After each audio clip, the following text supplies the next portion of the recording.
I planned an entire romantic weekend for my boyfriend, only for him to drop a comment that made me realize just how one-sided our relationship really is, and I think this is the end for us. We're currently doing distance and just got done having a lovely, fall getaway in a little mountain town. We had an amazing time and all in all, I'd say it was one of the better weekends we've had as of late. However, on our last night in town, we were bar hopping, and just chatting when I said I'd never been to a pumpkin patch before. He seemed to have an aha moment and responded along the lines of, "Oh, that makes sense. I was wondering why you hadn't taken me to a pumpkin patch yet," and just chuckled a bit, but it didn't come off very light-hearted like the conversation had been prior. Now, normally something like this wouldn't get a second thought from me. But in the 2.5 years we've been together, a constant point of contention was the lack of effort or planning I put into the relationships and dating. Mind you, this entire weekend trip was planned and paid for by me, as was the last weekend visit we did before this one as well. His argument that I don't plan things has never sat well with me, since it's a blanket statement that just isn't true. I've planned many a date, reservations for job opportunities, at-home quality time, etc., but conveniently during a lot of those plans, they don't pan out because he starts an argument with me over something: what I'm wearing, why I didn't tell him to dress up more, ogling other men while on said dates. Or if I make plans with other friends and family, he gets passive-aggressive and scolds me for never putting the same amount of effort into him as I do them. Part of why I can't get over this comment is because the last visit we had where I went to his hometown, he commented on the pumpkin patch his city puts on every year. He mentioned how he's gone a handful of times and that it was a go-to date for him back when he was single. Am I wrong for feeling weird about all of this?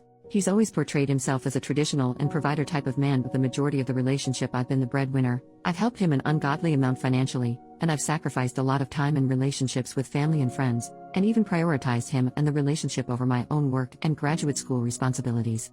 In hindsight, I 100% feel like he love-bombed me hard, and who he is now is nothing like how he portrayed himself to be, or continues to think or see himself as. Typing this all out, I feel pretty icky, but I'm just wondering if I'm overthinking things at this point. OP comments 2 hours later. Wow, ladies.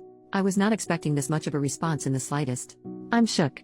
The gasps I've been gasping have me a bit shaken. Thank you so much for all the feedback. Gentle, harsh, or somewhere in between.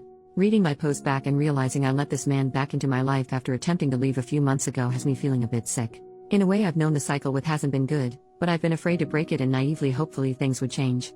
The manipulation runs deeper than I even realized before so many of you commented after getting such little detail and backstory. I'm processing, reflecting, and trying to keep from falling apart completely. I know what the woman was before him would do, and that's what I'm leaning on right now. Update, 9 days later. Hi all. I made a post a week or so ago about a crappy comment my BF, now ex, made while we were on a weekend getaway together. Long story short, we broke up. Over a week of bickering and arguing followed after that same weekend over something different. I was the one to upset him, but he couldn't stop speaking horribly to me, insulting me, or just being mean to me over it. I apologized endlessly for upsetting him, but when I asked that he stop being so mean with how he spoke to me, he said I deserved it. So among all the other various red flags that have been there the entire relationship, the comment about the pumpkin patch and the aforementioned behavior with another argument was it for me. He was taking out his financial situation and lack of employment on me, saying I didn't deserve to complain about anything. One of my 2 jobs gave me a 2-week notice during all this, and I was blindsided by it. That I should be grateful for having a master's degree, which I have loans for just like my first degree, and that losing one of my jobs was just karma for me being ungrateful since I don't know what rock bottom looks like. This coming from his resentment that I've always had my family to lean on when needed. He called me a goody two-shoes, gated community kid that doesn't know crap about the real world, all while I've been the breadwinner and financial support for us both most of the relationship. He disrespected the hard work my parents did, 20+ years of military service each, and they both still work, to give me and my siblings the life we have, and I just couldn't deal after all that was said.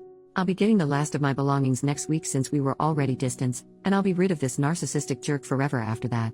I have my master's graduation in December. I'm treating myself to an all-ladies retreat in Egypt as a celebration, which my ex had an issue with because I wasn't putting that money towards us, shocker. And I'm getting so much quality time back with my family after I let him isolate me. I'm rekindling the relationship with my 2 childhood friends that I lost over this man. I'm on social media again. I had to delete it because he again had an issue with it, and I'm just feeling like myself again. Edit to add, the next day, I just want to say thank you again to all the advice, brutal or not, that was given here. As well as the kind DMs.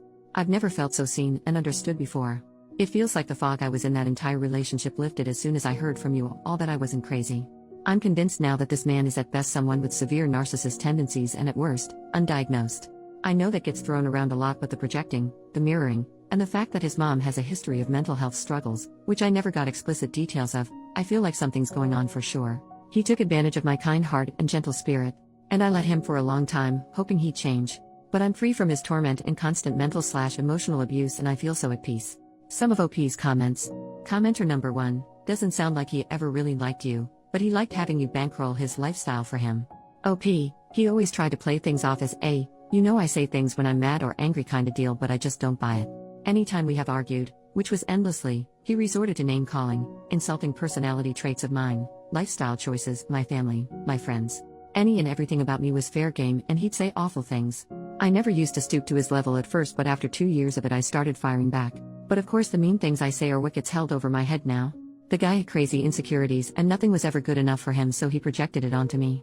So glad to be rid of him. Commenter, good, see how long he lasts on his own. Every accusation was a confession. Can you send a friend or family to go collect your stuff, or go with you, as leaving an abusive ex is an especially dangerous time. OP, I will have my family go with me thankfully. They were more than happy to offer me the help and I'm just so grateful for them. He always tried to make me out as immature for having close bonds and support from them. He really isolated me for a long time, and then my family still being here for me means everything. I'm never letting a man make me feel like he did it her again.